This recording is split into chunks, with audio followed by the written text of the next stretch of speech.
I mean, every single one of us, we have our own desires. We have our own will, right? Like what we think ideally life should look like.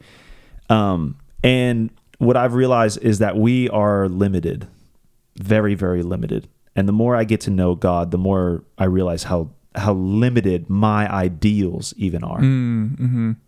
Right? So my even perceptions of how things should be are usually very limited and broken. Right. Yeah. So often the expectations that I put on people are limited and broken. And it's actually probably could be even better than I'm imagining that person to be. Right. So, and that God has more for that person that I'm putting an expectation, or that situation even that I'm putting an expectation on, or that I'm holding so tightly to.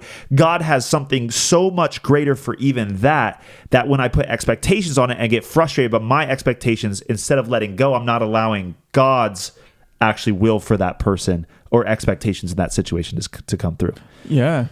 I think that happens in so many different ways, not just in our expectation of somebody else, even of ourselves sometimes, maybe, of things that we are trying so hard to do something. And then once we just give ourselves space to be and to feel what we need to feel and like come to terms with where we're actually at, then we start to come to this place where we grow and we change.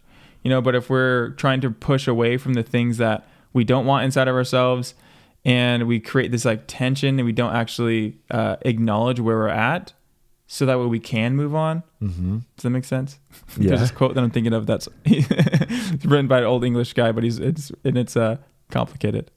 I think I know what he's saying. Just It's okay. Well, there's two. One of them is we must first accept ourselves to be that which, or confess ourselves to be that which we can no longer consent to remain. I think you've mentioned this on the podcast before. Yeah, I might have. Yeah. I don't know. But it's this idea of we have to first let go of this need to be something different than we are. Once we let go of the need to be different than we currently are, we can actually start being different than we currently are. Or somebody else. Yeah. Or some other situation.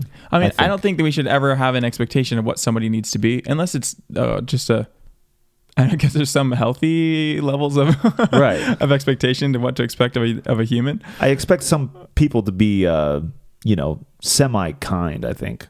Yeah.